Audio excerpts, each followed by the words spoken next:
I'm going to share with you a habit of high performers from my experience talking with hundreds of founders and CEOs. The habit is they have eliminated their need to feel understood.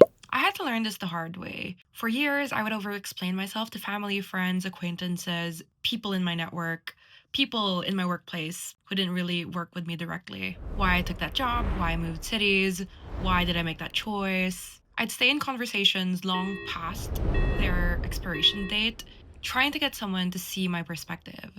I'd feel frustrated if people didn't understand why I made a choice or misunderstood my intentions about something. I thought clarity would solve it if I could just give more context, explain my reasoning more clearly, then they'd get it. But here's what I learned: some people will never understand you, some people will just never get it. They just don't have enough context, and that's not your problem to solve. A lot of the times, their mind changes as well if you do come up with the results that you intended to have.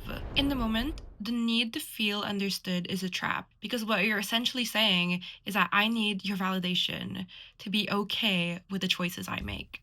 You're outsourcing your peace to someone else's comprehension. And most people don't have your context, what you're optimizing for, what your values are, what you really want to get out of this life, why you made that choice. And the truth is, they don't need to. Your life isn't a democracy. Not everyone gets to have a say or needs to understand what you're trying to do. The Philippines, where I'm from, has this concept of pakikisama, which essentially translates to going along to get along. I was really programmed to value harmony, and I thought this meant that everyone needed to understand me. But that's really exhausting and also impossible. But high performers, they've already moved on. They've already done the thing that people are misunderstanding them about. They have just made a choice while other people were not okay with it. And that's fine. This is why they get ahead. There are three decisions ahead when you're still trying to explain decision one. So here's what happens when you eliminate the need to feel understood. You stop over explaining, you conserve your energy, you get comfortable with misinterpretation, you choose based on your values and not other people's approval. You don't owe anyone an explanation for how you're living your life. This is your permission to stop.